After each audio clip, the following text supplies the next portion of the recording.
किसको इंतज़ार है इस मुल्क को? सलार बेख्तियार मुस्कुराया। मैं तुम्हारी तरह की हुब्बुल वतनी नहीं रखता। मेरे बगैर भी सब कुछ ठीक है यहाँ। एक डॉक्टर की बात और है, मगर एक इकोनॉमिस्ट तो किसी को ज़िंदगी और मौत नहीं दे सकता। तुम जो सर्विसेज वहाँ दे रहे हो वो यहाँ के अदारों को दे सकते हो। जो कुछ अपने लेक्चर्स में वहाँ की यूनिवर्सिटीज़ में सिखा रहे हो, यहाँ की यूनिवर्सिटीज़ में भी सिखा सकते हो। उसका दिल चाहा वो फुरकान से कहे कि वो यहाँ आकर कुछ भी सिखाने के काबिल नहीं रह सकेगा, मगर वो खामोशी से उसकी बात सुनता रहा। तुमने अफ्रीका की गुर्बत, भूख और बीमारी देखी है। तुम यहाँ की गुर्बत, भूख और बीमारी देखोगे तो हैरान रह जाओगे। यहाँ सूरत हाल उन मुल्कों की तरह ख़राब नहीं है फुरकान। यहाँ इतनी पसमानदगी नहीं है।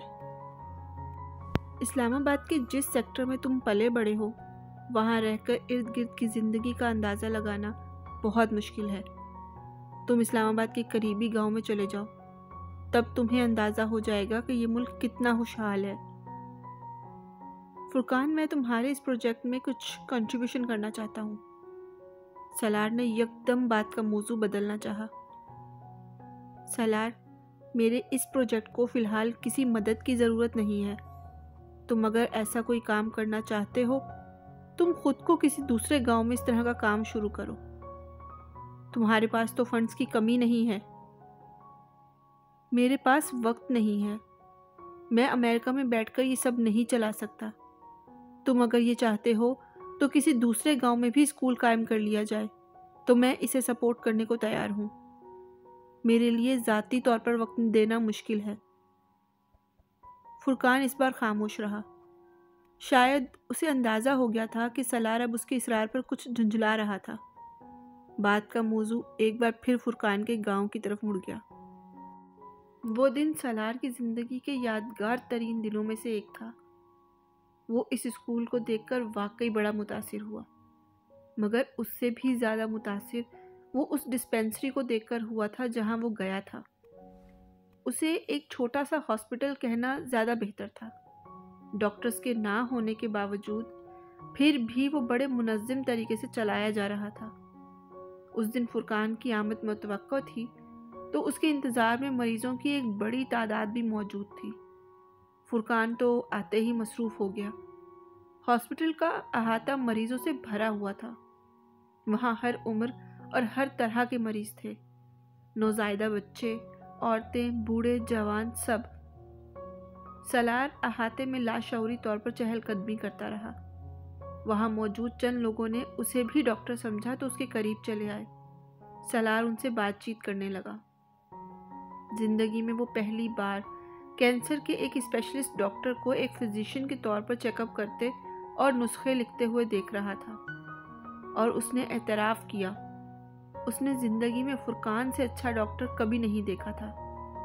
वो बेहद प्रोफेशनल और बेहद नरम मिजाज था। उस तमाम अमल में उसके चेहरे की मुस्कुराहट एक लम्हे के लिए भी गायब नहीं हुई थी। सलार को यूं लग रहा था जैसे उसने अपने होंठों पर मुस्कुराहट को किसी चीज़ के साथ चिपकाया हो। उसके बाद उसने सलार को एक आदमी के साथ स्कूल भिजवा दिया। वो वहाँ उसके वालिदैन से मिला। वो उसकी आमद से पहले ही बाखबर थे। यकीनन फुरकान ने उनको फ़ोन पर बताया था। वो उनके साथ स्कूल में फिरता रहा। स्कूल की इमारत उसकी तवक्कुआत से बरअक्स बहुत वसी और बहुत अच्छी बनी हुई थी। उसे वहाँ बच्चों की तादाद देखकर भी हैरत हो रही थी। वहाँ कुछ घंटे रुकने के बाद वो इन दोनों के साथ उनकी हवेली में आ गया। हवेली के बैरूनी दरवाजे से अंदर दाखिल होते हुए बेख्तियार उसका दिल खुश हुआ था। इसे इस गांव में इस किस्म के शानदार लॉन की तवक्को नहीं थी। वहाँ पौधों की भरमार थी, मगर बेतरतीबी नहीं थी। बहुत शानदार लॉन है, बहुत आर्टिस्टिक। वो तारीफ किए बगैर नहीं रह सका। ये शकील साहब का शौक है, फुरकान की अम्मी ने कहा। मेरा और नौशीन का, फुरकान के वालिद ने इजाफा किया। नौशीन? सलार ने सवालिया अंदाज में कहा। फुरकान की बीवी। ये आर्टिस्टिक टच उसी का ही है, उन्होंने मुस्कुराते हुए कहा। फुरकान ने मुझे बताया था कि उसकी फैमिली लाहौर में होती है। सलार को याद था, हाँ वो लोग लाहौर में होते हैं, मगर फुरकान महीने में एक वीकेंड यहाँ गुजारता है, फिर वो अपनी फैमिली भी यहाँ लाता है। ये स्लाइड्स उसके बच्चों के लिए लगवाई है। नौशीन भी एक डॉक्टर है, इसलिए अभी बच्चे छोटे हैं तो प्रैक्टिस नहीं करती, मगर जब यहाँ आती है तो फुरकान के साथ डिस्पेंसरी जाती है। इस बार वो अपने भाई की शादी में मसरूफ़ थी, इसलिए वो फुरकान के साथ नहीं आ सकी। वो इधर उधर नज़रें दौड़ाता हुआ उनकी बातें सुनता रहा। वो दिन में उनके साथ लंच करने के लिए घर पे आया था। उसका ख्याल था कि कुछ देर तक फुरकान भी आ जाएगा, मगर जब खाना लगना शुरू हुआ तो उसने फुरकान के बारे में पूछा। वो दोपहर का खाना यहाँ नहीं खाता, सिर्फ एक सैंडविच और चाय का कप लेता है, उसमें भी 5 मिनट से ज़्यादा नहीं लगते। उसके पास मरीज़ इतने होते हैं कि वो शाम तक बिल्कुल फारिग नहीं होता, खाना वाना बिल्कुल भूल जाता है। फुरकान की अम्मी ने उससे कहा। वो उनके साथ बातें करते करते खाना खाने लगा। फुरकान के वालिद फाइनेंस डिवीज़न में काम करते थे और 20वें ग्रेड में ही रिटायर हुए थे। ये जानकर कि सलार का ताल्लुक भी फाइनेंस से था, उनके जोश में कुछ इजाफा हो गया। सलार को उनसे बातें करते हुए वक्त गुजरने का एहसास नहीं हुआ। सलार ने उनसे उस स्कूल के हवाले से भी बात की।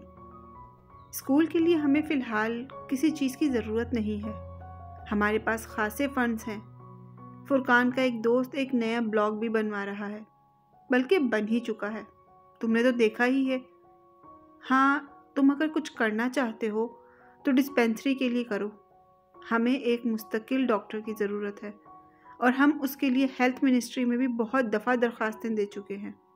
फुरकान ने अपने ताल्लुकात भी इस्तेमाल किए हैं, मगर कोई भी डॉक्टर यहाँ मुस्तकिल तौर पर आकर रहने को तैयार नहीं, और हमें एक डॉक्टर की अशद ज़रूरत है। तुमने मरीज़ों की तादाद तो देखी ही होगी। एक करीबी गांव में एक डिस्पेंसरी और डॉक्टर है, मगर डॉक्टर मुस्तकिल छुट्टी पर है और अगला डॉक्टर भी आने से पहले ही छुट्टी पर चला जाता है। मैं इस सिलसिले में जो कुछ कर सका ज़रूर करूँगा, लेकिन मैं चाहता हूँ किसी स्कूल के लिए भी कुछ करूँ। मैं वापस जाने के बाद कोशिश करूँगा कि आपको यूनेस्को की तरफ से किसी NGO के ज़रिए हर साल कुछ ग्रांट भी मिलती रहे, लेकिन हमें इसकी ज़रूरत नहीं है। ये सब कुछ जो तुमने देखा है, ये सब हम लोगों ने खुद किया है।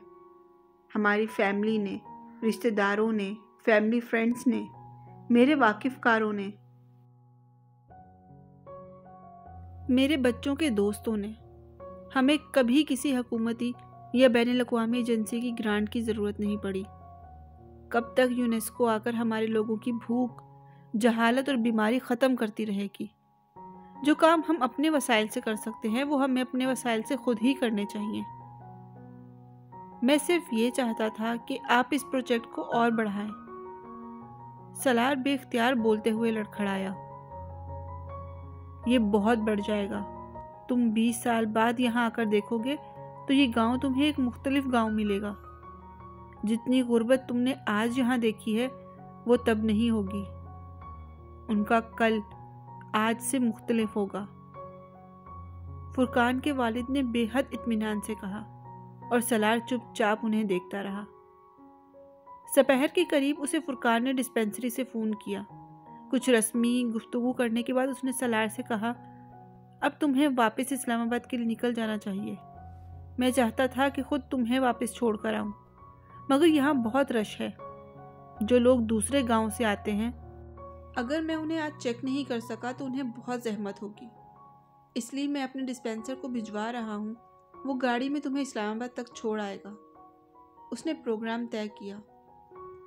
ओके, जाने से पहले डिस्पेंसरी आकर मुझसे मिल लेना, उसने फ़ोन बंद करते हुए कहा। सलार ने एक बार फिर फुरकान के वालिदैन के साथ चाय पी और गाड़ी तब तक वहाँ आ चुकी थी। फिर वो वहाँ से गाड़ी में फुरकान के पास चला गया। सुबह वाली भीड़ अब कम हो चुकी थी। वहाँ अब सिर्फ 25-30 के करीब लोग थे। फुरकान एक बूढ़े आदमी को मुआयना कर रहा था। सलार को देखकर मुस्कुराया। मैं 2 मिनट में इन्हें छोड़कर आता हूँ, उसने मरीज से कहा और फिर उठकर खड़ा हो गया। सलार के साथ चलता हुआ वो गाड़ी तक आ गया। तुम कब तक पाकिस्तान में हो? उसने सलार से पूछा। 1.5 हफ्ता। फिर तो दोबारा मुलाकात नहीं हो सकेगी तुमसे, क्योंकि मैं तो अब अगले ही माह इस्लामाबाद और यहाँ आऊँगा। लेकिन मैं तुम्हें फ़ोन करूँगा। तुम्हारी फ़्लाइट कब की है? सलार ने उसके सवाल को नज़रअंदाज किया। मुलाकात क्यों नहीं हो सकती?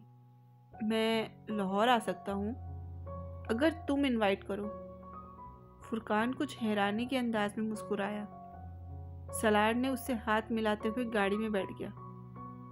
सलार नहीं जानता था कि उसे कौन सी चीज़ इस तरह अचानक फुरकान के करीब ले आई थी, और वो ये भी नहीं जानता था कि वो फुरकान को क्यों इतना पसंद कर रहा था। उसकी वजह उसके समझने से कासिर थी। फुरकान के साथ उसका गांव देखने के 4 दिन बाद वो लाहौर आ गया। वो वहाँ 1 दिन के लिए गया था और उसने फुरकान को फ़ोन पर इसकी इत्तला दी। फुरकान ने एयरपोर्ट पर पिक करने और अपने साथ रहने की ऑफ़र की, मगर उसने इनकार कर दिया। वो फुरकान से तयशुदा प्रोग्राम के मुताबिक 4 बजे के करीब उसके घर पहुंचा। वो एक अच्छे से इलाके में एक इमारत के ग्राउंड फ्लोर के फ्लैट में रहता था। दरवाजे के साथ मौजूद बेल दबाकर वो खामोशी से खड़ा हो गया। अंदर से यकदम किसी बच्चे के भागने की आवाज़ आई।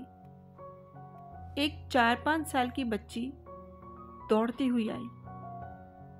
चैन की वजह से दरवाजे में आने वाली झिरी से उसको देख रही थी। आपको किससे मिलना है? सलार उसे देखकर दोस्ताना अंदाज में मुस्कुराया, मगर उस बच्ची के चेहरे पर कोई मुस्कुराहट नहीं आई। वो बड़ी संजीदगी से सलार से पूछ रही थी, बेटा, मुझे आपके पापा से मिलना है। इस बच्ची और फुरकान के चेहरे में इतनी मुमासलत थी कि उसके लिए यह अंदाज़ा लगाना मुश्किल नहीं था कि वो फुरकान की बेटी थी। पापा इस वक्त किसी से नहीं मिलते, उसने बड़ी दिलचस्पी के साथ इत्तला दी। मुझसे मिल लेंगे? सलार ने कदरे महजूज होते हुए कहा। आपसे क्यों मिल लेंगे? फौरन जवाब आया, क्योंकि मैं उनका दोस्त हूँ। आप उन्हें जाकर बताएं कि सलार अंकल आए हैं, तो वो मुझसे मिल लेंगे। सलार ने मुस्कुराते हुए नरमी से कहा, मगर उसकी मुस्कुराहट से वो मुतासिर नहीं हुई। लेकिन आप मेरे अंकल नहीं हैं। सलार को बेख्तियार हंसी आई। आप ना हंसें। वो बेख्तियार बिगड़ी।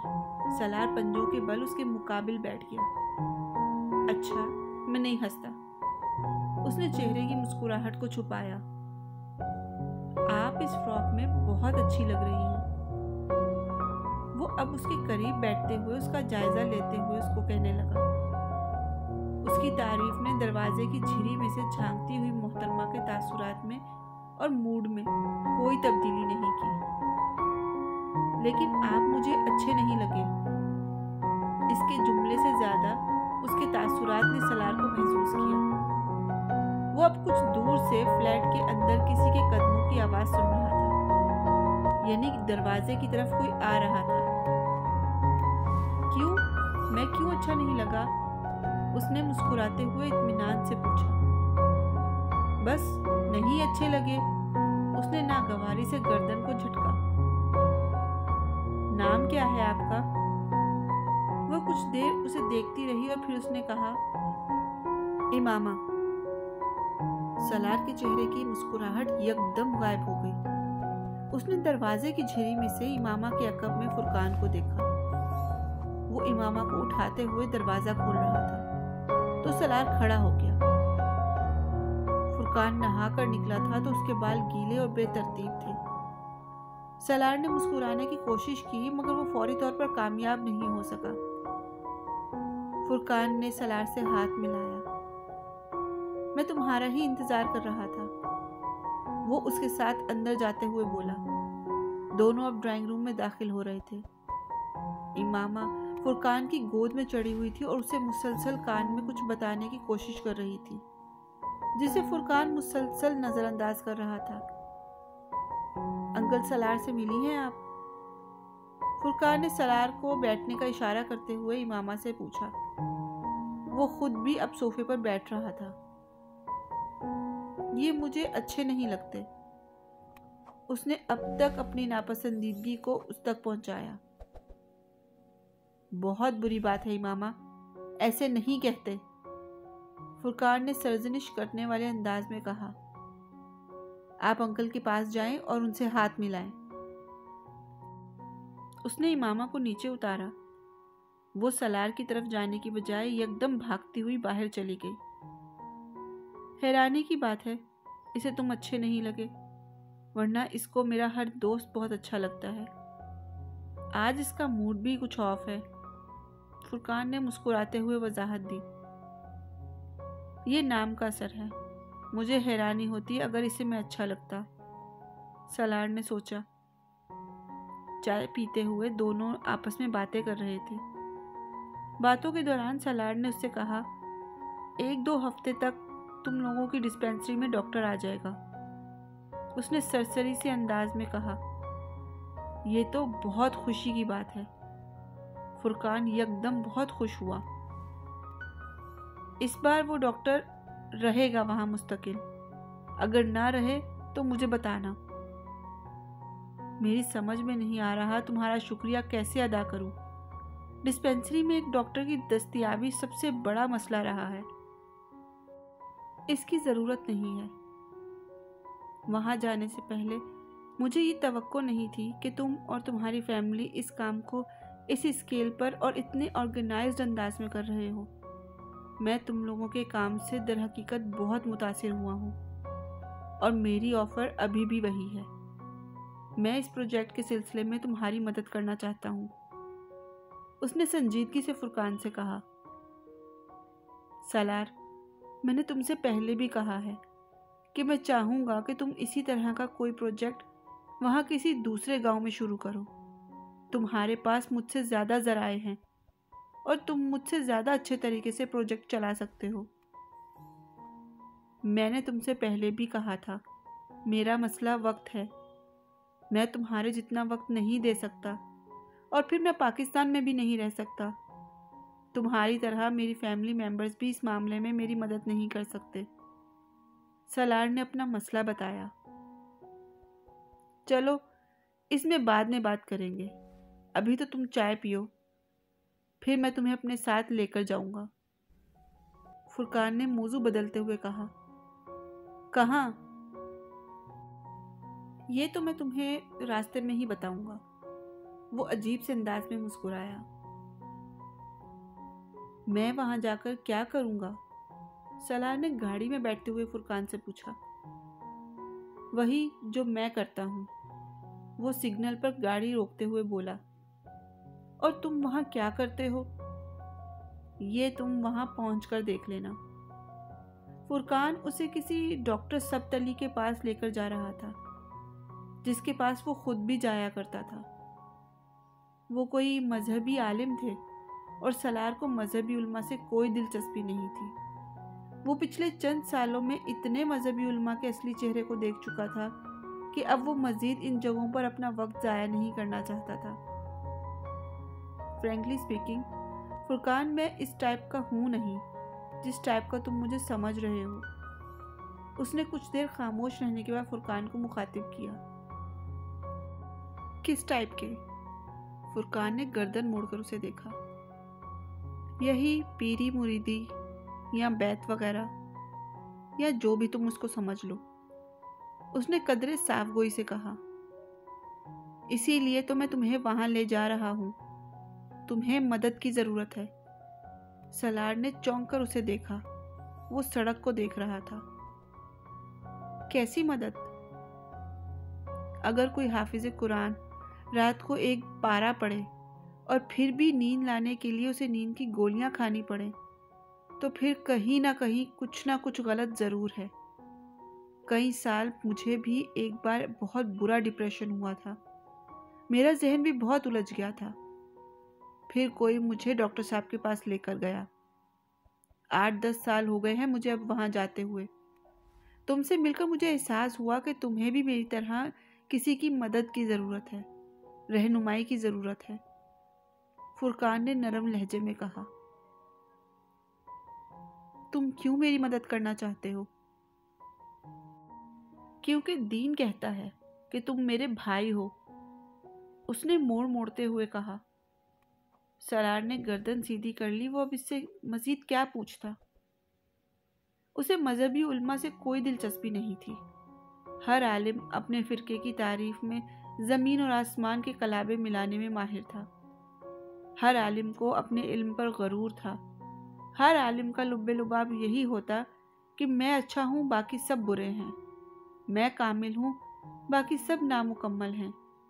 हर आलिम को देखकर लगता ऐसा था कि जैसे इल्म किताबों से नहीं, उन्होंने बराह रास्त वही के जरिए हासिल किया हो, जिसमें किसी भी किस्म की कोई गलती का कोई इम्कान ना हो। उसने आज तक ऐसा आलिम नहीं देखा था जो अपने ऊपर तनकीद सुने और बर्दाश्त भी करे। सलार खुद अहले सुन्नत मसलक से ताल्लुक़ रखता था, मगर जो हर आदमी हर चीज़ किसी से डिस्कस करना चाहता था वो मसलक और फ़िरका था। इन मजहबी उल्मा के पास डिस्कस करने के लिए सबसे पहली चीज़ ही मसलक और फ़िरका थी। उन उल्मा के पास जाते जाते वो रफ्ता रफ्ता उनसे बरगश्ता हो गया। उनकी पोटली में सिर्फ इल्म भरा हुआ था, अमल नहीं। वो गीबत एक गुनाह पर लंबा चौड़ा लेक्चर देते, कुरान पाक की आयात और अहादीस के हवाले देते और अगली ही सांस में अपने किसी हम असर आलिम का नाम लेकर उसका मजाक उड़ाते, उसकी इल्मी जहालत को साबित करने की कोशिश करते। वो दरवाजे के पास पहुंच गए। वहां उसने सबसे पहले अपना जूता उतारा। पहले से ही बहुत सारे जूते पड़े थे वहां। अंदर से बातों की आवाज सुनाई दी। सलार ने भी देखा देखी अपने जूते उतार दिए। सलार एक कदम उसके पीछे अंदर रखते हुए एक ही नज़र में पूरे कमरे का जायजा ले चुका था।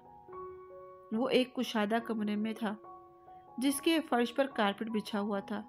बहुत से फ्लोर कुशन भी रखे हुए थे। कमरे में फर्नीचर के नाम पर सिर्फ चंद मामूली सी चीज़ें थीं और दीवारों पर कुछ कुरानी आयात कैलीग्राफी की सूरत में लगी हुई थी। कमरे में 20-25 के करीब मर्द थे जो आपस में गुफ्तगू में मसरूफ थे। फुरकान ने अंदर दाखिल होते हुए बुलंद आवाज में सलाम किया और फिर चंद लोगों के साथ कुछ गैर मुकद्दमी कलामात का तबादला किया। फिर वो एक खाली कोने में बैठ गया। डॉक्टर सैयद सबतली कहाँ हैं? सलार ने उसके करीब बैठते हुए मध्यम आवाज में पूछा। 8 बजते ही वो अंदर आ जाएंगे, अभी तो सिर्फ 7:25 हुए हैं, फुरकान ने उससे कहा। सलार गर्दन हिलाकर कमरे में बैठे हुए लोगों का जायजा लेने लगा। वहां हर उम्र के अफराद थे। चंद टीन एज के करीब उसकी हम उम्र अफराद भी थे। कुछ फुरकान की उम्र के, कुछ उम्र रसीदा भी। फुरकान अपनी बाईं तरफ बैठे किसी आदमी के साथ बात करने में मसरूफ हो गया। ठीक 8 बजे उसने 60-65 साल के एक आदमी को अंदरूनी दरवाज़ा खोलकर कमरे में दाखिल होते हुए देखा। उसकी तवक्को के बरक्स वहां बैठे हुए लोगों में से कोई भी इस्तकबाल के लिए एहतरामन खड़ा नहीं हुआ। आने वाले ने सलाम में भी पहल खुद की, जिसका जवाब वहां मौजूद लोगों ने दिया। आने वाले के एहतराम में खड़े ना होने के बावजूद सलार अचानक वहां बैठे हुए लोगों की निशिस्त के अंदाज में एहतराम देख रहा था। वो सब यकदम बहुत चौकन्ने और मोहतात नजर आने लगे।